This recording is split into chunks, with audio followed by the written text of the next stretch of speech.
আসমান সুন্দর, জমিন সুন্দর, সুন্দরে সুন্দরে পাল্লা। জানি না কত সুন্দর তুমি আল্লাহ, জানি না কত সুন্দর তুমি আল্লাহ। দুনিয়া সুন্দর, মানুষ সুন্দর, আসমান সুন্দর, জমিন সুন্দর, সুন্দরে সুন্দরে পাল্লা। জানি না কত সুন্দর তুমি আল্লাহ, জানি না কত সুন্দর তুমি আল্লাহ। ঝর্ণা ছুটে চলে কে বেকে, পৃথিবীর পটে কত ছবি এঁকে। ঝর্ণা ছুটে চলে কে বেকে, পৃথিবীর পটে কত ছবি এঁকে। নদীর কলতানে, সাগরের গর্জনে, নদীর কলতানে, সাগরের গর্জনে, ঢেউয়ে ঢেউয়ে দেয় পাল্লা। জানি না কত সুন্দর তুমি আল্লাহ, জানি না কত সুন্দর তুমি আল্লাহ। দুনিয়া সুন্দর, মানুষ সুন্দর, আসমান আলহামদুলিল্লাহ। আল্লাহ শুকরিয়া আদায় করতে কোনো কষ্ট হয়? কষ্ট হয় না। আচ্ছা বলেছিলাম যে কোরআন তুমি কোথা থেকে এসেছো? কোরআনকে বললাম তুমি কোথা থেকে এসেছো? কোরআন জবাব দিয়ে দিল, বাল হুয়া কুরআনুম মাজিদ ফি লাউহিম মাহফুজ। এটা হলো সম্মানিত কোরআন, আর এটা ছিল লৌহে মাহফুজে সংরক্ষিত একটা কলমে ছিল। কোরআন জবাব দিয়ে দিল সে লৌহে মাহফুজে ছিল। এবার বলি আচ্ছা তুমি কিভাবে এসেছো, কার মাধ্যমে এসেছো? তানজিলুম মির রাব্বিল আলামিন। জোরে বলেন আল্লাহু আকবার।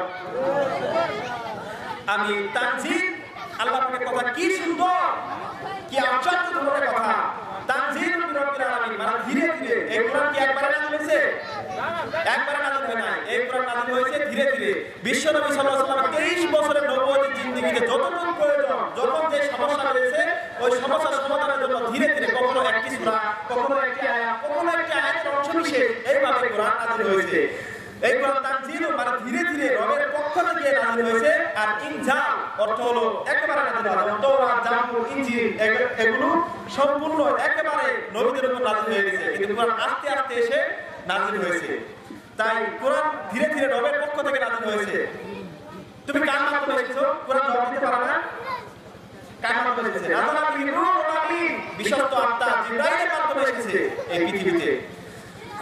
এবার কোরআনকে বলি আচ্ছা বুঝলাম, তুমি কখন নাযিল হয়েছো? কোরআনের জবাব দিয়ে দিচ্ছে।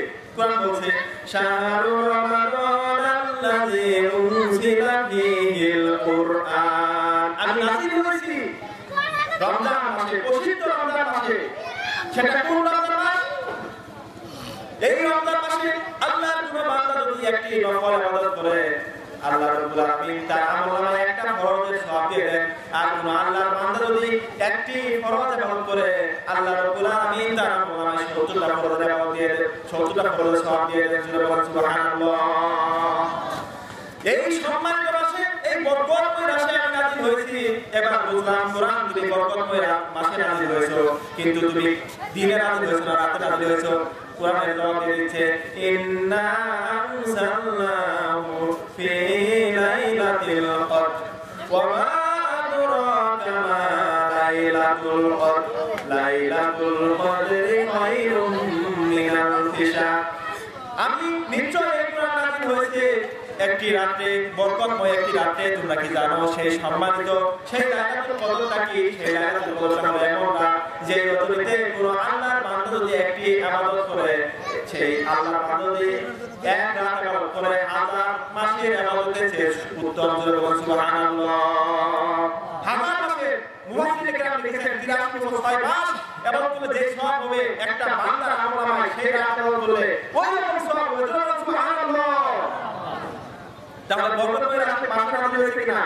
বরকতময় রাতেও নাযিল হয়েছে। এরপর কোরআনকে বলি আচ্ছা কোরআন তুমি তো এমন মাসে নাযিল হয়েছে সেই মাসটাকে বরকতময় বানা ফেলেছো, এমন রাতে নাযিল হয়েছে সেই রাতটাকে সম্মানিত করে ফেলেছো। এখন তুমি কার উপর নাযিল হয়েছো? আল্লাহ পাক বলে দিয়েছেন লাউ আনজালনা হাযাল কুরআনা আলা জাবালিল লারাআইতাহু খাশিআন মুতাসাদ্দিআন মিন খাশিয়াতিল্লাহ ওয়া তিলকাল আমসালু নাদরিবুহা লিন-নাস। আল্লাহ পাক বলেন এই কোরআনকে যদি আমি কোনো পাহাড়ের উপর নাযিল করতাম তাহলে তোমরা দেখতে পেতে পাহাড়টা আল্লাহর হয়ে বিনীত হয়ে চূর্ণ বিচূর্ণ হয়ে যেত। সুবহানাল্লাহ বলবেন না? পাহাড় চূর্ণ বিচূর্ণ হয়ে যেত যদি কোনো পাহাড়ের উপর নাযিল করা হতো। এটা মানুষের জন্য আসান, এটা মানুষের জন্য একটা উদাহরণ, দৃষ্টান্ত, মানুষ যেন চিন্তা করে। কোরআন তাহলে কোনো পাহাড়ের উপর নাযিল হয় নাই, কারোর উপর নাযিল হয় নাই। কোরআন তার নাযিল হয়েছে কারোর উপর? আমিনু বিমা নুজিলা আলা মুহাম্মদ। এই কোরআন মুহাম্মদের উপর যা নাযিল করা হয়েছে তার উপর তোমরা ঈমান আনো। মুহাম্মদের উপর কি নাযিল করা হয়েছে? আল কোরআন নাযিল করা হয়েছে। আল্লাহ পাক সূরা বাকারায় বলেন ওয়াল্লাযীনা ইউমিনুনা বিমা উনজিলা ইলাইকা ওয়া মা উনজিলা মিন ক্বাবলিক ওয়া বিল আখিরাতি হুম ইউকিনুন। আল্লাহ বলেন আর মুত্তাকিনদের একটি শর্ত হলো, মুত্তাকিন হওয়ার একটি শর্ত হলো, যারা মুত্তাকিন তাদের একটি বৈশিষ্ট্য হলো তারা মুহাম্মদ সাল্লাল্লাহু আলাইহি ওয়াসাল্লামের উপর যে কিতাব নাযিল করা হয়েছে এর উপর বিশ্বাস করবে, তার পূর্ববর্তীদের উপর যে কিতাবগুলো নাযিল করা হয়েছে তার উপর বিশ্বাস স্থাপন করবে। আর তারা অকাট্যভাবে চূড়ান্তভাবে আখিরাতকে ওই কিয়ামত দিবসকে তারা বিশ্বাস করবে। তাহলে কোরআন নাযিল হয়েছে বিশ্বনবী সাল্লাল্লাহু আলাইহি ওয়াসাল্লামের উপর, তাকেও তিনি এমন সম্মানিত করেছেন পৃথিবীর সর্বশ্রেষ্ঠ মানুষ, সর্বযুগে সর্বসময়ে সর্বশ্রেষ্ঠ মানুষ, তার উপর কোনো মানুষ হয় না। যাকে নিয়ে তার হাঁটা নিয়ে, তার চলা নিয়ে, তার খাওয়া নিয়ে, তার পড়া নিয়ে প্রত্যেকটা জিনিসকে বিশ্লেষণ হয়েছে, প্রত্যেকটা তার কাজ নিয়ে বিশাল বড় বড় কিতাব হয়েছে। কি হয় না? বিশ্বনবী সাল্লাল্লাহু আলাইহি ওয়াসাল্লাম তার প্রত্যেকটা কাজ আমাদের অনুসরণীয়। এবার আমরা বলি হ্যাঁ কোরআন তুমি যার উপর নাযিল করেছো তাকে তুমি সর্বশ্রেষ্ঠ বানাইছো, যেই রাতে নাযিল হয়েছে সেই রাতকে সম্মানিত বানাইছো, আর যে মাসে নাযিল হয়েছে সেই মাসকে বরকতময় সম্মানিত বানাইছো। এখন তুমি কি আমাদের পারবা সম্মানিত করতে? আল্লাহ রাসূল বলেন খায়রুকুম মান তাআল্লামাল কুরআন ওয়া আল্লামা। আপনারা শুনতে চান তো সর্বোত্তম মানুষ কারা? শুনতে চান? জোরে কথা বলেন, সর্বোত্তম মানুষ কারা? এখানে বলছে খায়রুকুম মান তাআল্লামাল কুরআন ওয়া আল্লামাহু, যে তোমাদের মধ্যে তারাই সর্বোত্তম যারা নিজে কোরআন শিক্ষা করে এবং অপরকে শিক্ষা দেয়। সুবহানাল্লাহ। তাহলে এই কোরআনের পাশে এসে সর্বোত্তম হয় না? অবশ্যই সর্বোত্তম। চাদর লিবাস তিলাওয়াত কোরআন, সবচেয়ে উত্তম ইবাদত হলো তিলাওয়াত কোরআন। তার মানে কোরআনের পাশে থাকলেই আমরা সম্মানিত হয়ে যাচ্ছি। কোরআনের মাহফিলে একজন মানুষ থাকলে একাই 100 হিরোতে কোরআনের বিরোধিতা করলে সেই হিরোকে কোরআন জিরো বানিয়ে দেয়। আর যে জিরো থাকে কোরআনের পাশে আসলে মদিনার সেই রাখালগুলোকে, মক্কার সেই রাখালগুলোকে একদিন বিচারক বানিয়ে দিল, একদিন খলিফা বানিয়ে দিল, তাদেরকে একদিন সম্মানের আসনে বসাইল এই কোরআন। জোরে বলেন সুবহানাল্লাহ। তাহলে এই কোরআনের কথা যারা বলে তাদের অন্তর আর একটু থাকে না, মুখি বলে থাকে না, অন্তর খুলে খুলে এত বড় হয়ে যায় কোনো কথা কাউকে কোনো বাহ্যিক শক্তিকে তারা পুরো করে কথা বলে না। এই কোরআনের পাশে যারা থাকে তারা হয় সবচেয়ে বেশি সাহসী, তারা হয় সবচেয়ে সম্মানিত। তাই সম্মান পেতে হলে কোথায় যেতে হবে? কোরআনের কাছে। আপনারা আসতে রাজি আছেন তো? রাজি আছেন? জোরে কথা বলেন না কেন? রাজি আছেন? তাই আমাদের উচিত আল কোরআন হুজ্জাতুল্লাহ আলাইহি, কোরআন যদি আপনার কিয়ামতের পক্ষে দলিল হয় আপনাকে পক্ষে দলিল দিয়ে জান্নাতে নিয়ে যাবে, বিপক্ষে দলিল হয় কোরআনের বিরুদ্ধে দুনিয়া করেন, কোরআনের পক্ষে টাকা নিতে না চান, কোরআনের মাহফিলে টাকা নিতে না চান, কোরআনের মাহফিলে এসে যদি কোরআনের মাহফিলের বিরোধিতা করেন তাহলে কি হবে? আপনাকে বাম দিয়ে জাহান্নামে নিয়ে যাবে। আপনারা কি জাহান্নামে যেতে রাজি আছেন? তাহলে কোরআনের পক্ষে থাকবেন তো? থাকতে হবে সবাইকে। সেই সংগ্রামী মানুষের সারিতে আমাকেও রাখিও রহমান, যারা কোরআনের আহ্বানে নির্ভীক, নির্ভয়ে সব করে দান, নির্ভয়ে সব করে দান। সেই সংগ্রামী মানুষের সারিতে আমাকেও রাখিও রহমান, যারা কোরআনের আহ্বানে নির্ভীক, নির্ভয়ে সব করে দান, নির্ভয়ে সব করে দান। আমরা সেই সংগ্রামী মানুষের সাথে থাকতে চাই। জোরে বলেন আল্লাহ কবুল করুন। জোরে বলেন আমিন। আচ্ছা, এবার কোরআনকে জিজ্ঞাসা করি কোরআন তুমি কি জন্য এসেছো, তোমার মিশন কি? বুঝলাম তুমি অনেক সম্মানিত, মানুষকে সম্মানিত করতে পারো, তোমার মিশন কি? কোরআনের জবাব দিয়ে দিচ্ছে লিতুখরিজান নাসা মিনাজ যুলুমাতি ইলান নূর। আমার মিশন হলো এই মানুষদেরকে মূর্খ থেকে, এই মানুষদেরকে অন্ধকার থেকে, মানুষকে অশান্তির পথ থেকে, ভুলের পথ থেকে, অশান্তির এবং ভুল পথ থেকে আমার কাজ হলো সত্য পথে ডাক দেওয়া, ইসলামের পথে ডাক দেওয়া, নূরের পথে, জাহান্নামের পথ থেকে জান্নাতের পথে টেনে আনা। সুবহানাল্লাহ। ভুলের পথ অনেক, একটা অঙ্ক ভুল হলে তার অনেকটি পথ থাকে। মিনাজ যুলুমাত, যুল অর্থ হচ্ছে অন্ধকার, মানে অন্ধকার বুঝেন তো, অন্ধকার হচ্ছে অনেক, ভুলের পথ অনেক থাকে। জুলুমাত, জুলুমের বহুবচন হচ্ছে জুলুমাত। আল্লাহ পাক এখানে বলেছেন অন্ধকার সমূহ থেকে আলোর পথে। এখন ইসলামের বিপরীতে অনেক পথ, ইহুদি, খ্রিস্টান, হিন্দু, অনেক মতবাদ, আল্লাহর মতবাদের, আল্লাহর আইনের বিপরীতে অনেক মতবাদ, কিন্তু আল্লাহর আইন হচ্ছে একটা, সেটা হলো ইসলাম। আল্লাহর বিধান হচ্ছে একটা, সেটা হচ্ছে কোরআন। এই কারণে বলছেন নূরের বহুবচন আনোয়ার। আল্লাহ পাক বলেন নাই মিনাজ যুলুমাত ইলা আনোয়ার, বলছেন মিনাজ যুলুমাত ইলা নূর। ভুলের পথ থেকে, অশান্তির পথ থেকে, জাহান্নামের পথ থেকে মানুষকে শান্তির পথে, আলোর পথে আনাই হলো আমার কাজ। কোরআনের মিশন হচ্ছে এটাই। তাহলে কোরআনের পাশে গেলে আমরা জান্নাতে যেতে পারবো। এরপরে কোরআনকে জিজ্ঞাসা করি, আচ্ছা বুঝলাম তোমার পথ ধরে জান্নাতে যেতে পারবো, যদি তোমার পথ না মানি, যদি ইসলামটাকে না মানি, কোরআন জবাব দিয়েছে وَمَن يَبْتَغِ غَيْرَ الْإِسْلَامِ دِينًا فَلَن يُقْبَلَ مِنْهُ وَهُوَ فِي الْآخِرَةِ مِنَ الْخَاسِرِينَ। যে ব্যক্তি ইসলাম ব্যতীত অন্য কোন জীবন ব্যবস্থা, অন্য কোন দিন, অন্য কোন মতবাদ সে নিজের জন্য গ্রহণ করলো, সে যত নামাজ পড়ুক, যত রোজা রাখুক, 70 হাত পাগড়ি লাগাক, লম্বা পাঞ্জাবি পরুক, তার কোন ইবাদত আল্লাহ রাব্বুল আলামিনের দরবারে কবুল হবে না এবং সে আখিরাতে হবে সবচেয়ে বেশি ক্ষতিগ্রস্ত। নাউযুবিল্লাহ। কোরআনকে জিজ্ঞাসা করি, কোরআন তুমি আমাদের জন্য কি? কোরআন জবাব দিয়েছে ওয়ানুনাজ্জিলু মিনাল কুরআনি মা হুয়া শিফাউ ওয়া রাহমাতুল লিল মুমিনিন। এই কোরআন নাযিল করা হয়েছে শিফা স্বরূপ, রূপ মুক্তি স্বরূপ। আপনারা কি মনে করেছেন ছাড়ুকের জন্য কোরআন নাযিল হয়েছে? আমি রূপ মুক্তি বললাম বলে খুব খুশি হয়ে গেছেন ছাড়ুকের জন্য কোরআন নাযিল হয়েছে? না, কোরআন নাযিল হয়েছে মানবতার মুক্তির জন্য, মানুষের কপালকে সুপ্রসন্ন করার জন্য। কোরআন নাযিল হয়েছে এই অন্ধকার থেকে মানুষকে আলোর পথে আনার জন্য। এই শিফা বলতে কি জন্য? সমাজের ধর্ষণ হয় কিনা, যেরকম খুব খারাপ হয় কিনা হয়, এগুলো কি সমাজের সামাজিক রোগ, এগুলো সমাজের দুরারোগ্য। এই রোগ থেকে কিভাবে আমরা মুক্তি পাবো? আজ তো অনেক আইন আছে, অনেক পুলিশ আছে, অনেক কিছু আছে, অনেক মানুষ, অনেক শাসন আছে, অনেক সালিশি ব্যবস্থা আছে, কিন্তু এটা তো থামছে না। কেন থামে না? কোরআন বলছে শিফা। আমি আমার কাছে একটা প্রেসক্রিপশন আল্লাহ রাব্বুল আলামিন দিয়ে দিয়েছেন, একটা মেসেজ দিয়ে দিয়েছেন। এই মেসেজটা বুঝে বুঝে পড়ো। এই মেসেজের মধ্যে বলেছেন যারা ধর্ষণ করে তাদেরকে মেরে ফেলো, যারা চুরি করে তাদের হাত কেটে দাও, যারা হত্যা করে হত্যা করো। এই প্রেসক্রিপশন যদি তোমরা বুঝে বুঝে পড়ো আর যদি তোমরা সমাজে কায়েম করো, তাহলে এটা হলো শিফা, এটা হলো রূপ মুক্তি। সমাজ থেকে সমস্ত রূপ মুক্তি করে দিবে এবং সমাজে শান্তি আনবে। সুবহানাল্লাহ। সৌদি আরবে এই পর্যন্ত কোনো ধর্ষণের একটা পাওয়া যায় নাই।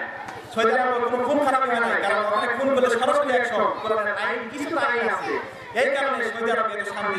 সুবহানাল্লাহ। এই কোরআন হলো শিফা আর মুমিনদের জন্য রহমত। আল কোরআনের পথ, এই পথই আসল পথ। আল কোরআনের পথ, এই পথই আসল পথ। অন্য পথে অন্য মতে নেই যে রহমত, অন্য পথে অন্য মতে নেই যে রহমত। আল কোরআনের পথ, এই পথই আসল পথ। এই পথের সমস্ত রহমত আছে, রাহমাতুল লিল মুমিনিন। আর এই কোরআন সমস্ত সমস্যার সমাধান। কোরআনকে জিজ্ঞাসা করে, হ্যাঁ কোরআন, আমি তো মানুষ, আমার সমাজনীতি আছে, আমার রাজনীতি আছে, আমার রাষ্ট্রনীতি আছে, আমার সমস্ত নীতি আছে। আমার জীবনে চলতে গেলে অনেক কিছু লাগে, আমার জীবনে চলতে গেলে অনেক কাজ করতে হয়। তোমার মধ্যে কি এসব কিছু আছে? কোরআন জবাব দিয়েছে ওয়ানাজ্জালনা আলাইকাল কিতাবা তিবয়ানাল লিকুল্লি শাইইন ওয়া হুদান ওয়া রাহমাতান ওয়া বুশরা লিল মুসলিমিন। কোরআন বলছে তিবয়ানাল লিকুল্লি শাইইন, যে এই কোরআন নাই, সব কিছু আছে, কোনো কিছু বাদ দেওয়া হয় নাই। একবারে তোমার রান্না করতে শুরু করে রাষ্ট্রভবন পর্যন্ত যত কাজ আছে সব কিছু আছে, কোনো কিছু বাদ দেয় নাই। জোরে বলেন সুবহানাল্লাহ। সমাধান চাও যদি জীবনে মরণে, ফিরে যাও খুঁজে নাও চোখ রাখো কোরআনে। সমাধান চাও যদি জীবনে মরণে, ফিরে যাও খুঁজে নাও চোখ রাখো কোরআনে। তবেই পাবে সুখ শান্তির ঠিকানা, যদি মেনে নাও তুমি মনে প্রাণে। সমাধান চাও যদি জীবনে মরণে, ফিরে যাও খুঁজে নাও চোখ রাখো কোরআনে। কোথায় চোখ রাখবো? আল কোরআনে। জোরে বলো, কোথায় চোখ রাখবো? আল কোরআনে। এখন এই কোরআনে কি নাই? এটা হলো হুদা ও রহমাতাও, তোমার জন্য পথ প্রদর্শক, পথ দেখিয়ে দিবে, এবং রহমত অবশ্যই মুসলিম মুসলমানদের জন্য সুসংবাদ। এখন মা ফাররাতা ফিল কিতাবি মিন শাইইন, এই পবিত্র কোরআনে কিচ্ছু বাদ দেওয়া নাই, সব কিছু দেওয়া হয়েছে। কোরআনে পেঁয়াজ আছে, তরি তরকারি সব কিছু আছে, পেঁয়াজ রসুন আদা সব কিছু আছে। সূরা পিঁপড়ার নামে একটা সূরা আছে, হাতির নামে একটা সূরা আছে, মৌমাছির নামে একটা সূরা আছে। পিঁপড়ার নামে যে সূরা, এই সূরাটা অনেক বড়। পিঁপড়া কতটুকু? এতটুকু, চোখে দেখা যায় না, কিন্তু হাতিটা অনেক বড়, কিন্তু তার নামে সূরাটা ছোট। এরপরে আনকাবুত মাকড়সার নামে একটা সূরা আছে। এরপরে মানুষের মধ্যে দুটি জাত, নিসা মহিলাদের নামে একটা সূরা আছে। আর নাস মানুষ, সকল মানুষের নামে একটা সূরা আছে। এরপরে এরকম লোহার নামে সূরা আছে। পবিত্র কোরআনে সব আছে। একজন খুব পণ্ডিত স্কলার কোরআন শরীফের উপর অনেক রিসার্চ করে সুন্দর একটা জিনিস বাই করেছে। আমি অবাক হয়েছি, কি বিস্ময়কর কোরআন, এটা যদি না পড়তাম আমি বুঝতাম না। দেখুন, পবিত্র কোরআনে দুনিয়া শব্দটা এসেছে 115 বার। দুনিয়ার বিপরীত কি? আখিরাত। দুনিয়ার বিপরীত কি? আখিরাত। এই আখিরাত শব্দটা এসেছে 115 বার। এরপরে মালায়েকা, ফেরেশতা, এই শব্দটা পবিত্র কোরআনে এসেছে 88 বার। আবার মালায়েকা ফেরেশতার বিপরীতে শয়তান, এই শয়তান শব্দটা এসেছে 88 বার। হায়াত, জীবন, মানুষের জীবন, এই শব্দটা পবিত্র কোরআনে এসেছে 145 বার। এর বিপরীত হচ্ছে মৌত, মরণ, এই শব্দটা পবিত্র কোরআনে এসেছে 145 বার। উপকারী শব্দটা পবিত্র কোরআনে এসেছে 50 বার। এরপরে অপকারী, ক্ষতি, এই শব্দটা পবিত্র কোরআনে এসেছে 50 বার। সুবহানাল্লাহ বলবেন না? আর নাস শব্দটা এসেছে পবিত্র কোরআনে 368 বার। আর রাসূল মানে রাসূলগণ, এই শব্দটা পবিত্র কোরআনে এসেছে 368 বার। সুবহানাল্লাহ। যাকাত শব্দটা পবিত্র কোরআনে এসেছে 32 বার। যাকাতের সমর্থক শব্দ বারাকাত শব্দটা পবিত্র কোরআনে এসেছে 32 বার। সুবহানাল্লাহ। এরপরে রিজুল আর রজুল, রিজাল, রজুল মানে পুরুষগণ, এই শব্দটা পবিত্র কোরআনে এসেছে 24 বার। আর মারআত মহিলাগণ, তার বিপরীত, এই শব্দটা পবিত্র কোরআনে এসেছে 24 বার। এক বছরে কয়টা মাস? আপনাদের হিসাব ভালো জানেন। এক বছরে কয়টা মাস? 12 মাস। পবিত্র কোরআনে শাহরুন মানে মাস শব্দটা এসেছে 12 বার। ইয়াউম, এক বছরে কত দিন? 365 দিন। পবিত্র কোরআনে এই দিন শব্দটা এসেছে 365 বার। আল আমরু মানে নির্দেশ শব্দটা এসেছে 1000 বার। নাহি মানে নিষেধ করা, বাধা দেওয়া, নির্দেশের বিপরীত বাধা দেওয়া, এই শব্দটা পবিত্র কোরআনে এসেছে 1000 বার। হারাম মানে বৈধ, এই শব্দটা পবিত্র কোরআনে এসেছে 250 বার। হারাম, অবৈধ, এই শব্দটা পবিত্র কোরআনে এসেছে 250 বার। জান্নাত শব্দটা পবিত্র কোরআনে এসেছে 1000 বার। জাহান্নাম শব্দটা পবিত্র কোরআনে এসেছে 1000 বার। জোরে বলেন সুবহানাল্লাহ। সুতরাং এই কোরআনে কি রহমত, কোরআনের কাছে না গেলে আমরা বুঝবো না। কোরআনের কাছে না গেলে কি বুঝবো? কোরআন বিশাল রহমত। এই রহমতকে আমরা কেন ছেড়ে দিচ্ছি? কোরআনের সৈনিক আমরা সবাই হতে চাই কিনা? আর কোরআনের সৈনিক আমি নেই তো পরাজয়, এক আল্লাহর গোলাম আমি, এই তো পরিচয় আমার, এই তো পরিচয়। আর কোরআনের সৈনিক আমি নেই তো পরাজয়, এক আল্লাহর গোলাম আমি, এই তো পরিচয় আমার, এই তো পরিচয়। বলেন, আর কোরআনের সৈনিক আমরা নেই তো পরাজয়, এক আল্লাহর বান্দা মোরা, এই তো পরিচয় মোদের, এই তো পরিচয়। জোরে বলেন আল্লাহু আকবার। আরেকটু জোরে বলেন আল্লাহু আকবার। আমাদের জন্য এই রহমত কি করা হয়েছে? আল্লাহ পাক বলেছেন আপনারা বলেন তো কোনটা কথা বলেন কেন? এই কোরআন কি খুব কঠিন? কোরআন একেবারে সহজ। আল্লাহ পাক বলেছেন যে ওয়ালাকাদ ইয়াসসারনা লিযিকরি ফাহাল মুত্তাকিন। এই কোরআন কি তোমাদের জন্য করে দিয়েছি সহজ। এই কোরআন কি তোমরা সহজ করে দিয়েছি কেউ কি বোঝার জন্য? সপ্তাহে 1 ঘন্টা সময় দেন এই কোরআনকে শেখার জন্য, আপনার কপাল খুলে যাবে। এই কোরআনকে বোঝার জন্য একটু সময় দেন, হুজুরের কাছে আসেন। কোরআনকে সহজ করে দিয়েছেন। কোরআনের নাম হলো আয-যিকির, কোরআনের নাম হলো ফুরকান, হুদা, রহমা। এই কোরআনে অনেকটি নাম আছে। সুতরাং একটি রহমত বললাম কোরআন, রহমত আমার আলোচনার বিষয় ছিল। দ্বিতীয় রহমত হলো আমাদের নবী বিশ্বনবী হযরত মুহাম্মদ রাসূলুল্লাহ সুবহানাল্লাহ। ওয়া মা আরসালনাকা ইল্লা রাহমাতাল লিল আলামিন। আল্লাহ পাক মুহাম্মদ রাসূলুল্লাহ সাল্লাল্লাহু আলাইহি ওয়াসাল্লাম বলেছেন, হে নবী আমি আপনাকে রহমত স্বরূপ পাঠিয়েছি পৃথিবীবাসীর জন্য। সুবহানাল্লাহ। কি রহমত তিনি? তিনি যখন এই পৃথিবীতে আসেন তখন এই পৃথিবীর সবাই এসেছিল, ফুল পরিবার এসেছিল, কিন্তু তিনি যখন এই পৃথিবী থেকে চলে যান তখন পৃথিবীর সব মানুষ সুখে একবারে 3 দিন পর্যন্ত তারা না খেয়ে সুখে ছিল। তাদের চোখ দিয়ে অনবরত পানি পড়তেছিল। জোরে বলেন সুবহানাল্লাহ। কি রহমত ছিলেন, সকলকে কাঁদিয়েছেন তিনি।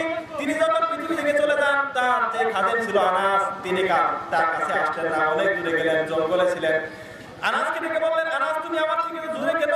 আনাস বললেন, ইয়া রাসূলুল্লাহ আপনাকে এতই ভালোবেসেছিলাম যে আপনার কাছে এই মৃত্যুর যন্ত্রণা দেখলে আমার খুব কষ্ট হবে, কারণ আমি ডুবেছিলাম। আমার প্রিয় বন্ধুগণ, কি রহমত! আল্লাহ রাব্বুল আলামিন বিশ্বনবী সাল্লাল্লাহু আলাইহি ওয়াসাল্লামকে যখন এই পৃথিবীতে পাঠাইলেন তখন তার পিতা আগেই মারা গেছেন। তার মা 6 বছর বয়সে মারা গেছে। কিন্তু আমরা জানি হালিমাতুস সাদিয়া তার মা, কিন্তু আবু লাহাবের একজন দাসী ছিল সুহাইবা নামে একজন দাসী ছিল। সে রাসূল সাল্লাল্লাহু আলাইহি ওয়াসাল্লামকে দুধ পান করেছিল কিছুদিন। কিন্তু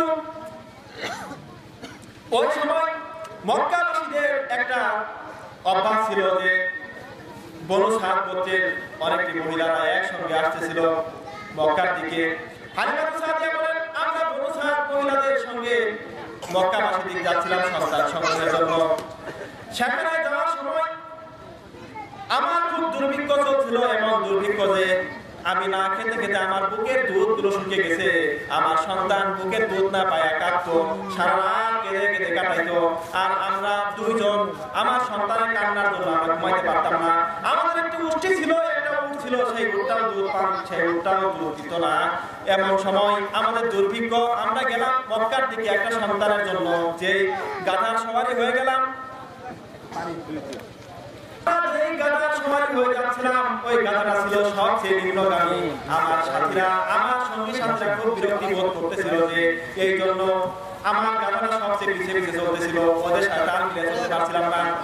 এমন সময় মক্কায় গেলাম, আমার বুকে হালিমা বলতেছেন যে আমার বুকে দুধ নাই বলে আমাকে কেউ সন্তান দিতে চাইল না, কারণ আমার বুকে দুধ নাই, এই কারণে কেউ আমাকে সন্তান দিতে চাইল না। আমার প্রিয় বন্ধুগণ, এই জন্য এই দুধ না থাকার যেন আশীর্বাদ হয়ে গেল হযরতে হালিমাতুস সাদিয়া রাদিয়াল্লাহু তাআলা আনহার জন্য, তিনি তার জন্য রহমত হয়ে গেল। আমার প্রিয় বন্ধুগণ, আর বিশ্বনবী সাল্লাল্লাহু আলাইহি ওয়াসাল্লাম এতিম হওয়ার কারণে কোনো মহিলা তাকে নিতে চাইলেন না, এই জন্য নিতে চাইলেন না। তার বাবা নাই, ওই ছেলেকে দিলে কেউ সম্মানই পাবে না, উপযুক্ত পুরস্কার পাবে না, এই কারণে কেউ তাকে নিতে চাইল না। হালিমাতুস সাদিয়া বলেন, আমি আমার স্বামীকে বললাম খালি হাতে ফিরে যাওয়ার কি দরকার, তার বদল এই এতিম শিশুটাকে নিয়ে যায় আমরা পালন করি। এতিম শিশুটাকে, এই শিশু মুহাম্মদ রাসূলুল্লাহ সাল্লাল্লাহু আলাইহি ওয়াসাল্লামকে যখন তারা নিয়ে গেলেন, নিয়ে যাওয়ার সময় দেখা গেল যে গাভীটা সবার পিছে পিছে আসতো, সেই গাভীটা সবার আগে চলে গেলেন। জোরে বলেন সুবহানাল্লাহ। যে উটটা দুধ দিত না, সেই উটটা দুধ দেওয়া শুরু করলো, আর তার বুকেও দুধে ভরে গেল। সে আর তার দুধ ভাই মুহাম্মদ রাসূলুল্লাহ সাল্লাল্লাহু আলাইহি ওয়াসাল্লাম আর তার দুধ ভাই তৃপ্তি সহকারে দুধ খাইলেন। হালিমাতুস সাদিয়া বলেন, এর আগে কোনোদিন এত শান্তিতে ঘুমাইতে পারি নাই, এই রাতে আমরা খেয়ে দিয়ে খুব সুন্দরভাবে শান্তিতে ঘুমিয়ে পড়লাম। তিনি কি রহমত ছিলেন! ওই হালিমার ঘরটা তখন আলোয় ভরে গেল, ঘরে শান্তি এসে গেল, কারণ তারা পেটে খাবার পাইছে। হালিমাতুস সাদিয়া ভাবলেন, কি সন্তান, কি আল্লাহর বরকতময় সন্তান। তিনি তার দিকে তাকালেন, তাকিয়ে দেখলেন, দুই হাতে নিয়ে শিশু মুহাম্মদ রাসূলুল্লাহ সাল্লাল্লাহু আলাইহি ওয়াসাল্লামের দিকে তাকালেন। তাকানোর পরে দেখলেন যেন পূর্ণিমার চাঁদ হারিমার হাতে ধরা দিয়েছে। জোরে বলেন সুবহানাল্লাহ। কি সুন্দর চেহারা ছিল। অনেক সাহাবীরা, অনেক যে সাহাবী ছিল তারা রাসূল সাল্লাল্লাহু আলাইহি ওয়াসাল্লামের সুন্দর চেহারাখানে দেখেই ইসলাম গ্রহণ করে ফেলতো। জোরে বলেন সুবহানাল্লাহ। সুবহানাল্লাহ বলবেন না? কি সুন্দর চেহারা ছিল। এত সুন্দর চেহারা ছিল। আবু জাহেল প্রত্যেক ঘরে ঘরে যায় বলতো যে অমুক একটা লোক আছে মুহাম্মদ নাম, নামও বলে দিলেন। অমুক একটা লোক আছে মুহাম্মদ নাম, ওই লোকটা হচ্ছে পাগল, ওর চেহারা তোমরা দেখবা না, ওর কথা তোমরা শুনবা না। মানুষ দূর থেকে দেখতো, দেখার সাথে দেখতো এত সুন্দর চেহারা। মানুষ দুই কানের মধ্যে নড়তে যাইতো যে আমার কিছু বলে ফেলে, জাদুর মতো দিয়ে ফেলে। তাকে অনেক অপবাদ দেওয়া হয়েছে। কিন্তু যখন মানুষ তার কাছে যেত, এত সুন্দর চেহারা দেখে মানুষ পাগল হয়ে যেত, পাগল হয়ে মুসলমান হয়ে যেত। যতবার মনে পড়ে তোমাকে হে রাসূল, ততবার হয় মন দিশেহারা বেকুল, ততবার হয় মন দিশেহারা বেকুল। যতবার মনে পড়ে তোমাকে হে রাসূল, ততবার হয় মন দিশেহারা বেকুল। কি সুন্দর চেহারার অধিকারী তিনি ছিলেন। আর তার আদর্শ সম্পর্কে জিজ্ঞাসা করলে হযরত আয়েশা রাদিয়াল্লাহু তাআলা আনহাকে জিজ্ঞাসা করা হলো ওই রাসূল সাল্লাল্লাহু আলাইহি ওয়াসাল্লামের আদর্শ কেমন ছিল। তখন আয়েশা বলল, তোমরা কি কোরআন পড়নি? এই কোরআনের আদর্শই তো রাসূলের আদর্শ। জোরে বলেন সুবহানাল্লাহ। কি আদর্শ ছিল? একজন মানুষের সবাইকে জিকির করবে, লা ইলাহা ইল্লাল্লাহ, লা ইলাহা ইল্লাল্লাহ, সুবহানাল্লাহ, আলহামদুলিল্লাহ, লা ইলাহা ইল্লাল্লাহ। বলেন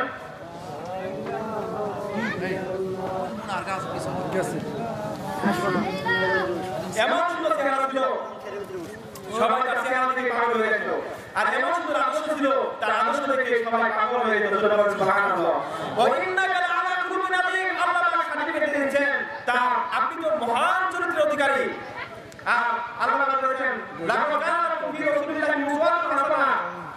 তোমাদের মধ্যে সর্বোত্তম চরিত্রের অধিকারী হলো তোমাদের রাসূল, আল্লাহ রাসূল। তিনি কেমন চরিত্রের অধিকারী ছিলেন? তিনি যখন খাদিজা রাদিয়াল্লাহু তাআলা আনহাকে বললেন যে আপনি ইসলাম গ্রহণ করেন, আমি আমার নবী। খাদিজা বললেন, আপনার যে আদর্শ, আপনার যে চরিত্র, আমি অবাক হয়ে গেছি, আপনি সত্যি আল্লাহর নবী।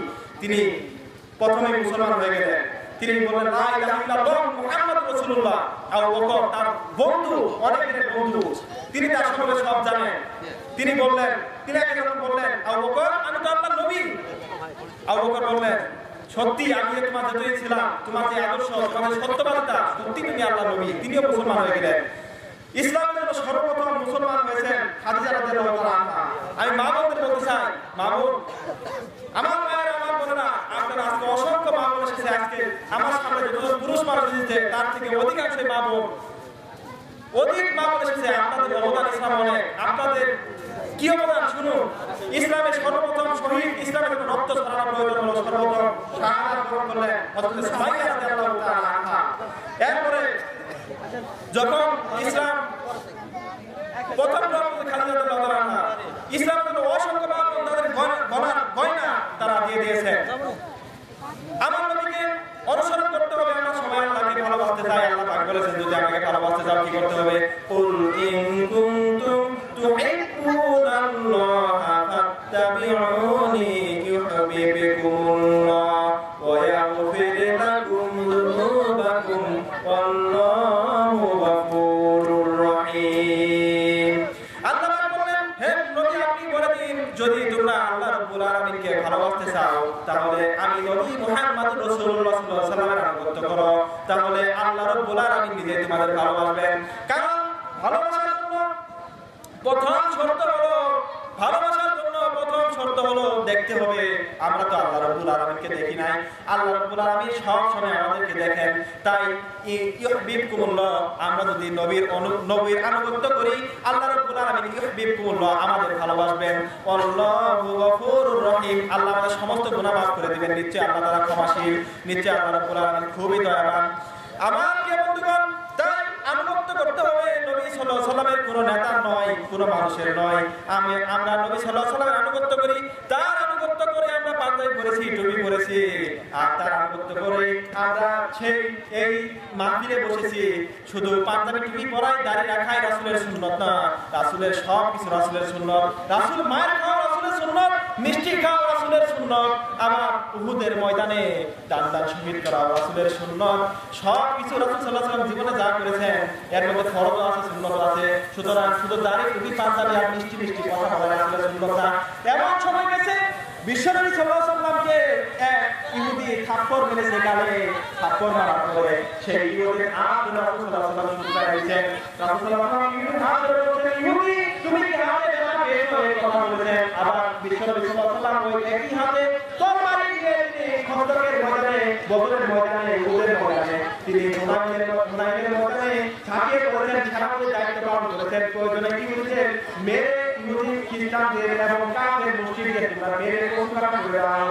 সেই বিশ্বনবী সাল্লাল্লাহু আলাইহি ওয়াসাল্লাম যিনি দয়ার নবী, তিনি এত মহল কেমনে একই মানুষের ভূমিকা, একই মানুষের সেই বক্তব্য, যে মানুষটা মানুষের হাত ছুটায় দেয় মারার কারণে, আবার সেই মানুষ তরবারি নিয়ে মানুষকে ইহুদি খ্রিস্টানদের মারতেও কাফেরদের মারতে দ্বিধাবোধ করে না। সুতরাং শুধু মিষ্টি মিষ্টি কথা বলা যে রাসূলের সুন্নাত, আর যে জিহাদ করা, শুধু জিহাদ করা যে গুলি করা, এটা তো জিহাদ না। জিহাদের সর্বোচ্চ প্রচেষ্টা করা, জিহাদের যে অপব্যাখ্যা করা হচ্ছে। আর আমার দেশে এক শ্রেণীর যে মানুষ আছে তারা শুধু জিহাদের নাম শুনে নাক ছিটকায়। কোরআন দেখলে কোরআন জিহাদি বই, আচ্ছা কোরআন তো জিহাদি বই। এই জিহাদ মানে কি? জিহাদ মানে কি গুলি করা? জিহাদ মানে কি মানুষ মারা? জিহাদ মানে কি পুলিশ মারা? জিহাদ মানে কি বম মারা? না, এসব না। আমরা ভুল বুঝি, জিহাদের অপব্যাখ্যা দেওয়া হয়। এই ভুল থেকে যাতে যতই পর্যন্ত সংশোধন না হবে ততই পর্যন্ত আমরা এক অন্ধকারে থাকবো। সুতরাং এই জিহাদ সম্পর্কে আমাদের একদিন আলোচনা করা দরকার যে জিহাদ আসলে কি জিনিস। শুধু তো বম মারা জিহাদ না। বিশ্বনবী সাল্লাল্লাহু আলাইহি ওয়াসাল্লাম কি বম মেরেছিলেন?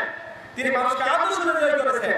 যখন তার উপর আক্রমণ এসেছে, আল্লাহর পক্ষ থেকে ঘোষণা এসেছে, হে নবী আজ তোমাকে তরবারি করতে হবে। যখন তারা আক্রমণ করেছে, পাল্টা আক্রমণ করেছে, তিনি কাউকে যায় উল্টা বম মারেন নাই, তিনি তো কাউকে গুলি মারেন নাই। সুতরাং এই জিহাদ হলো অন্যতম জিনিস। আর আমাদের সব সময় আনুগত্য করতে হবে ওই বিশ্বনবী হযরত মুহাম্মদ রাসূলুল্লাহ সাল্লাল্লাহু আলাইহি ওয়াসাল্লাম। তিনি বলেছেন, মান আতানি ফাকাদ আতাল্লাহ, যে ব্যক্তি আমার আনুগত্য করলো সে যেন আল্লাহর আনুগত্য করলো। ওয়া মান আতানি ফাকাদ আতানি, আর যে ব্যক্তি আমার আমিরের আনুগত্য করলো, আমার নেতার আনুগত্য করলো, মানে আমাদের লিডারের আনুগত্য যারা করবে ও তারা ওই বিশ্বনবী সাল্লাল্লাহু আলাইহি ওয়াসাল্লামের আনুগত্য করা হবে। আর বিশ্বনবী সাল্লাল্লাহু আলাইহি ওয়াসাল্লাম বলেন, মান আসানি ফাকাদ আসাল্লাহ, যে ব্যক্তি আমার আনুগত্য হলো, যে ব্যক্তি আমাকে অস্বীকার করলো সে যেন আল্লাহকে অস্বীকার করলো, আল্লাহর অবাধ্য হলো। আর যে ব্যক্তি আমার আমিরের অবাধ্য হলো, আমার নেতার আমির মানে নেতা, আমার নেতার অবাধ্য হলো সে যেন আমারই অবাধ্য হলো। তার মানে আল্লাহ পাক বলেছেন, ইয়া আইয়ুহাল্লাযীনা আমানু আতিউল্লাহা ওয়া আতিউর রাসূল ওয়া উলিল আমরি মিনকুম, হে বান্দাগণ তোমরা আল্লাহর আনুগত্য করো এবং রাসূলের আনুগত্য করো। আর তোমাদের মধ্যে যারা দায়িত্বশীল, যারা দায়িত্ব পেয়েছে, যারা আমির, তোমাদের যারা নেতা, তোমাদের যারা প্রতিনিধি, তাদেরকে তোমরা কি করো, তাদের হুকুমগুলো তোমরা মানো। তাদের হুকুম ততক্ষণ পর্যন্ত মানা যাবে যতক্ষণ পর্যন্ত তারা আল্লাহ এবং রাসূলের হুকুম দিবে, যতক্ষণ পর্যন্ত তারা আল্লাহ এবং রাসূলের পথ চলবে, যতক্ষণ পর্যন্ত তারা কোরআন এবং হাদিসের যে হুকুমগুলো আছে এই হুকুমগুলো আমাদের দিবে, ততক্ষণ পর্যন্ত আমাদের আমিরের আনুগত্য করা ফরজ। আমিরের আনুগত্য করতেই হবে, কারণ রাসূলের আদেশ, রাসূলের আনুগত্য করতে চাইলে তার আমিরের আনুগত্য করতে হবে। সুতরাং রাসূলের আনুগত্য বিকল্প কিছু নাই, আর রাসূলের সুন্নাত বিকল্প কিছু নাই। রাসূলকে ভালোবাসবো কেমনে? এখন আল্লাহ পাক বললেন যে তোমরা যদি আমাকে ভালোবাসতে চাও রাসূলের আনুগত্য করো। এখন আল্লাহ পাক অন্য জায়গায় বলেছেন, আল্লাযীনা আমানু আশাদ্দু হুব্বান লিল্লাহ, যে মুমিনদের সব ভালোবাসা হবে কার জন্য? জোরে বলুন, কার জন্য? আল্লাহর জন্য। আল্লাহর নামে কি কষ্ট হয়, ব্যথা হয়? জোরে বলেন, আমাদের সমস্ত ভালোবাসা কার জন্য? মানা লিল্লাহি ওয়া মানা লিল্লাহি, কোন কিছু প্রদান করা, কোন কিছু থেকে নিষেধ করা। মান আহাব্বা লিল্লাহি ওয়া আবগাদা লিল্লাহি, কাউকে ভালোবাসবো, কাউকে ঘৃণা করব, সব কিছু আল্লাহ রাব্বুল আলামিনের জন্য। আর সেটা হলো ফাকাদিস্তাকমাল ঈমান, আর এটা হলো ঈমানের পরিপূর্ণ রূপ। আর এই ঈমানের পরিপূর্ণ রূপ হলো কাউকে কিছু দেব, কাউকে ভালোবাসবো আল্লাহর জন্য। এখানে আল্লাহ পাক বলেছেন, আল্লাযীনা আমানু আশাদ্দু হুব্বান লিল্লাহ, মুমিনের সমস্ত ভালোবাসা হলো ওই আল্লাহ রাব্বুল আলামিনের জন্য, পৃথিবীর কারোর জন্য নয়। আর সবচেয়ে বেশি ভালোবাসতে হবে এই পৃথিবীর মধ্যে কাকে বলতে পারেন? কাকে বেশি ভালোবাসতে হবে? আল্লাহ রাসূল একটা হাদিস বলেছেন যে তোমরা ততক্ষণ পর্যন্ত প্রকৃত মুমিন হতে পারবে না, প্রকৃত ঈমানদার হতে পারবে না যতক্ষণ পর্যন্ত আমি মুহাম্মদ রাসূলুল্লাহ সাল্লাল্লাহু আলাইহি ওয়াসাল্লাম তোমাদের পিতামাতা, তোমাদের সন্তান সন্ততি থেকে বেশি ভালোবাসবে। সুতরাং সেই বিশ্বনবী সাল্লাল্লাহু আলাইহি ওয়াসাল্লামকে আমাদের সবচেয়ে বেশি ভালোবাসতে হবে, জীবন দিয়ে ভালোবাসতে হবে। আর সেই নবীকে কথা বলে, সেই নবীর ব্যাখ্যাত করে আমরা কেমন মুসলমান ঘরে বসে থাকি, সেই নবীর পক্ষে স্লোগান দিতে আমাদের খুব কষ্ট হয়। কেমন মুসলমান আমরা? সেই নবীর অনুসরণ করতে পারছি না, সেই নবীর দায় রাখতে কষ্ট হয়, সেই নবীর পাঞ্জাবি টুপি পরতে, মানে ঢিল কাপড় পরতে আমরা পরে টাইট কাপড়। আজকে পোলাপান কি কাপড় পরে দেখছেন? একবারে কাপড় যার থেকে তার থেকে বেশি, কি বলে ওটা, প্যান্টের পকেটে বেশি, 80-90টা পকেট, হাই পকেটে। আমি তো অবাক হয়ে যাই, আমি তো শয়তান দিয়ে আসে এই 31 নাইট সামনে 31 তারিখে পালন করবে। নবরাত্রির সকল অশ্লীলতা সেখানে হয়। বছরের শেষ দিন এটা মুসলমানদের পালন করা হারাম। কারণ আল্লাহ রাসূল বলেছেন, আমার সম্প্রদায়ের সাথে সম্পর্ক যে রাখে না সে আমাদের দলভুক্ত নয়। সুতরাং যে মুসলমানের বাচ্চা 31 নাইট পালন করে সে মুসলমানের বাচ্চা নয়।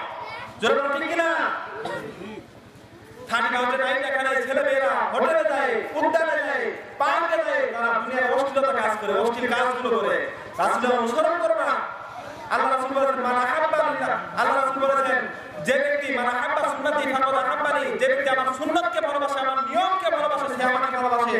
আর যে ব্যক্তি ওমান আহাব্বানি কানা মাই ফিল জান্নাহ, যে ব্যক্তি আমাকে ভালোবাসে সে আমার সঙ্গে জান্নাতে যাবে। আপনারা রাসূল সাল্লাল্লাহু আলাইহি ওয়াসাল্লামের সঙ্গে জান্নাতে যেতে চান? কথা বলুন না কেন? জান্নাতে যেতে চান? আপনারা সবাই জান্নাতে যেতে চান রাসূল সাল্লাল্লাহু আলাইহি ওয়াসাল্লামের সঙ্গে। সুতরাং রাসূলকে অনুসরণ করতে হবে। 31 নাইট এখানে অশ্লীলতা হয়, আমাদের সন্তানগুলো যায়, কেন যায়? টিভি দেখে, মোবাইল দেখে। আজকে তো আপনারা ভাবতেছেন আমাদের ছেলেমেয়েরা অনেক ভালো হয়ে গেছে, হলে যায় না, নাটক দেখতে যায় না, কিন্তু মিনি হল, মিনি নাটক এই ছোট মোবাইলের মধ্যে অনেক আছে। এটা বিশ্বাস দেন? কারণ এই মোবাইলটা, একটি কথা বলি, মোবাইলের মধ্যে ছবি তোলা যায়, মোবাইলের মধ্যে গান তোলা যায়, মোবাইলে বুঝতে পারা। আমার মোবাইলে শুরু থেকে শেষ করে 8 জিবি মেমোরির মধ্যে, এবং কি ল্যাপটপে যত আমার জায়গা আছে সমস্ত জায়গা আমি চেষ্টা করেছি ইসলামিক জিনিস দিয়ে রাখার জন্য, আমি চেষ্টা করেছি আলেমদের ওয়াজ রাখার জন্য, চেষ্টা করেছি ইসলামিক গান রাখার জন্য। সুতরাং আপনার ছেলে এই ছবি দেখে আজকে হয়তো ভাবতেছেন, আমি তো ভাবলাম এতটুকু একটা সন্তান, তার মা স্কুলে গেছে, স্কুলে দেখে সন্তানকে আগে স্কুলে পাঠাতে, সন্তান স্কুলে নাই, কি ব্যাপার আমার সন্তান স্কুলে নাই?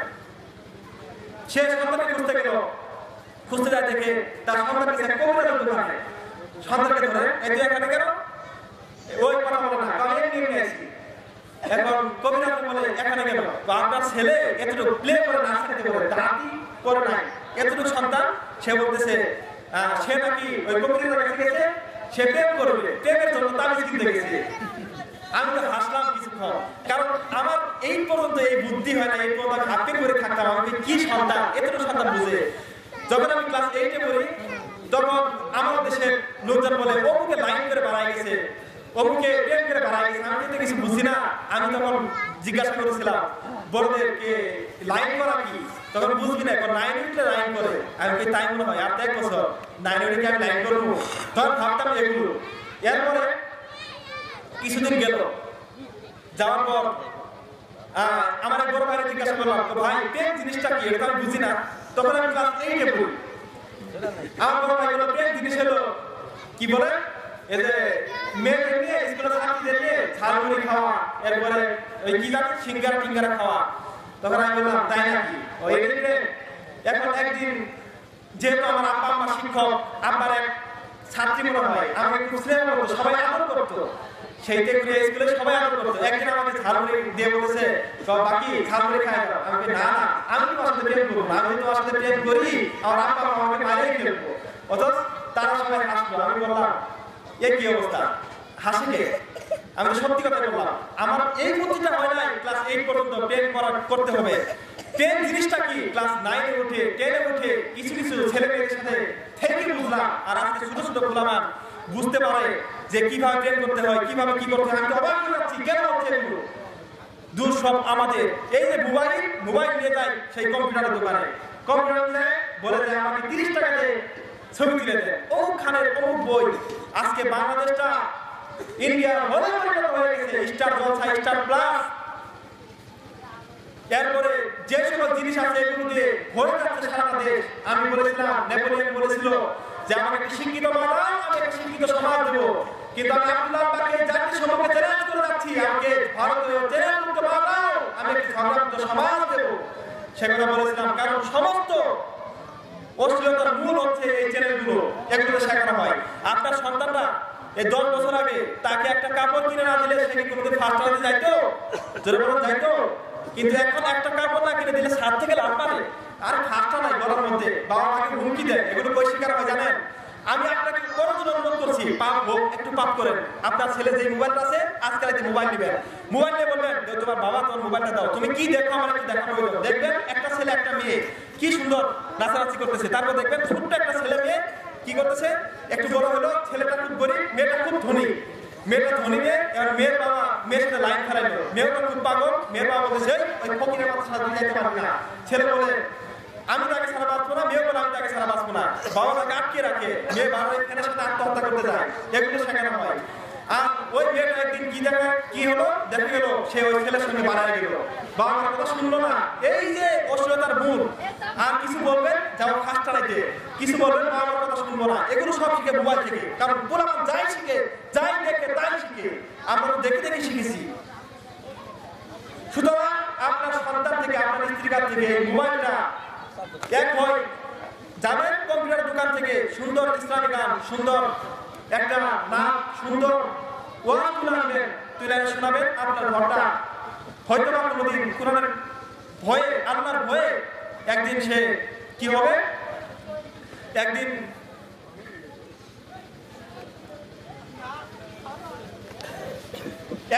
হয়তো বা ওই সন্তানটা আল্লাহর ভয়ে নামাজ পড়তে যেতে পারে ওয়াজ শুনে। কি বলে ওয়াজ শুনে আমার ভালো লাগে না? আমি যখন ছোট ছিলাম ওই সময় আমার বাবা আমাকে নিয়ে যেত ওয়াজ মাহফিলে, আর আমার সমবয়সী বন্ধুদের তাদেরকে নিয়ে যেত যাত্রা দেখতে। এই কারণে আছে এই দশা। আমি অহংকার করি না, গর্ব করি না, আমি খুব দুঃখের সাথে বলি আমার বন্ধুরা এই কারণে, শুধু এই সমাজের কারণে আছে এই দশা। আজকে তারা ফোনে করতেছে, ফাইলে করতেছে, কেবল লেখাপড়া করতেছে, বিভিন্ন অশ্লীল কাজের সাথে জড়িত। আমি তাদের উদাত্ত আহ্বান জানাই, আমরা একসাথে ইসলামের কাজ করি, একসাথে জান্নাতে যেতে চাই, পিতামাতা সেবা করতে চাই। এক মা বৃদ্ধাশ্রম থেকে এক মা তার ছেলের কাছে, আমি চিঠিটা বলে শেষ করে দিচ্ছি। তৃতীয় রহমত হলো বাবা মা। হুমা জান্নাতি ওয়া মালুকা, তোমার বাবা মা হলো তোমার জান্নাত, তোমার জাহান্নাম। এই বাবা মার সাথে আমরা যারা ভালো ব্যবহার করি, আমরা করতে পারি না। বৃদ্ধাশ্রম থেকে এক মা তার ছেলের কাছে চিঠি লিখেছে, বাবারের সন্তান তুমি আমার সালাম, আমার মহব্বত নিও। বৃদ্ধাশ্রম 80 বছরের এক মহিলা ছেলের কাছে চিঠি লিখেছে, বাবা অনেকদিন ধরে তোমার সোনার মুখ দেখি না, বাবা তোমাকে কতদিন ধরে দেখি না, জানি না তুমি কেমন আছো, আর আমি কিন্তু তোমাকে ছেড়ে খুব ভালো নেই, জানি না আমার জন্য তোমার মন কি কাঁদে নাকি কাঁদে না। অনেকদিন ধরে বৃদ্ধাশ্রমে আছি আমি, বাবা আমার খুব মন কাঁদে, তোমার মুখটা আমি দেখতে পারি না, কারণ একদিন তুমি আমাকে না দেখলে কাঁদতে, আমি ঘুরে গেলে মা মা বলে কাঁদতে, আর আমি বলে না নিলে অস্বীকার করতে যেতে না, আর তোমাকে আমি দুধ খাওয়াই না। বাবা তুমি যখন তোমার বয়স যখন 7 বছর ছিল, মা চিঠি লিখেছে, বাবা তোমার বয়স যখন 7 বছর ছিল তখন তোমার আম গাছ থেকে পড়ে তোমার পাটা ভেঙে গিয়েছিল, আর সেই তোমার বাবার হালের বলদটা বিক্রি করে তোমার জন্য ওই পা ভালো করেছে। আমি 3 দিন না খেয়ে, না ঘুমিয়ে, না গোসল করে তোমার জন্য কাটিয়েছি। বাবা তোমার সেই কথা কি মনে আছে? আর তোমার মাঝে মাঝে হাঁটুর ব্যথা হতো, সেই হাঁটুটা এখনো কি সেই ব্যথাটা উঠে? মা কিন্তু বৃদ্ধাশ্রমে, মা সেবা করে না। ছেলে ভুলে গেছে, ছেলের কাছে ভুলে গেছে, বাবা আমার তো কিছু নাই, সব কিছু শেষ করে দিয়েছি, তুমি কি একসময় আমাকে ছাড়া কিছু বুঝতা না? তোমার মাথাটা আমি সারা রাত তোমার পাশে আমি ঘুমাইতাম, তুমি আমাকে ছাড়া ঘুমাইতে চাইতা না, তোমার মাথাটা ভুলিয়ে দিলে তুমি ঘুমাইতা। তুমি যখন ইউনিভার্সিটিতে পড়তা বাবা, তখন আমি তোমাকে আমার গলার হার, বিয়ের গয়নার হারটা বিক্রি করে আমি তোমাকে লেখাপড়া খরচ দিয়েছি। আজকে তোমার সেই কথাগুলো মনে আছে?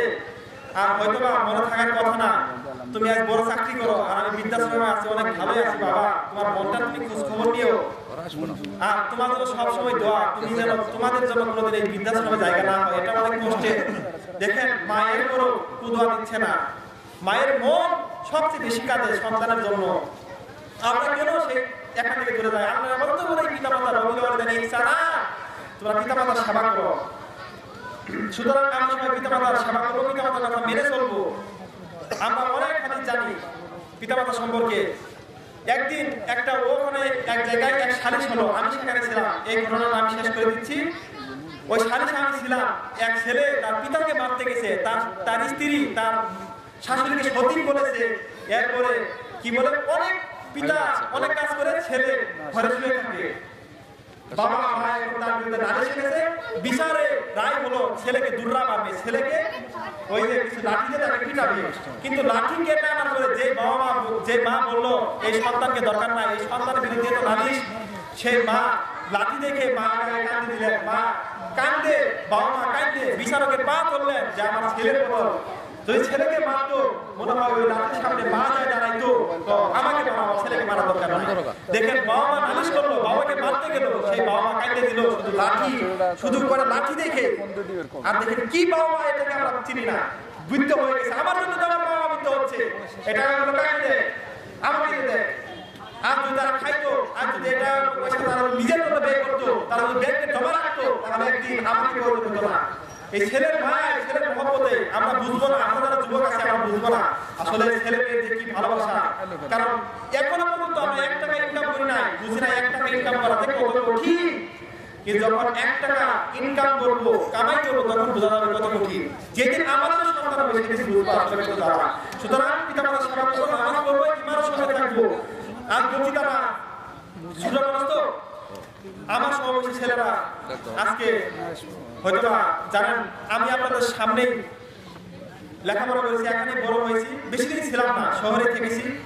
এখন ঢাকা কামরুল্লাহ কামিল মাদ্রাসায় লেখাপড়া করি। সবাই দোয়া করবেন যাতে এই দেশে একজন হক্কানি আলেম হতে পারি। আল্লাহ রাব্বুল আলামিন যেন কোরআন এবং হাদিসের জন্য প্রচারের জন্য আমাকে কবুল করেন।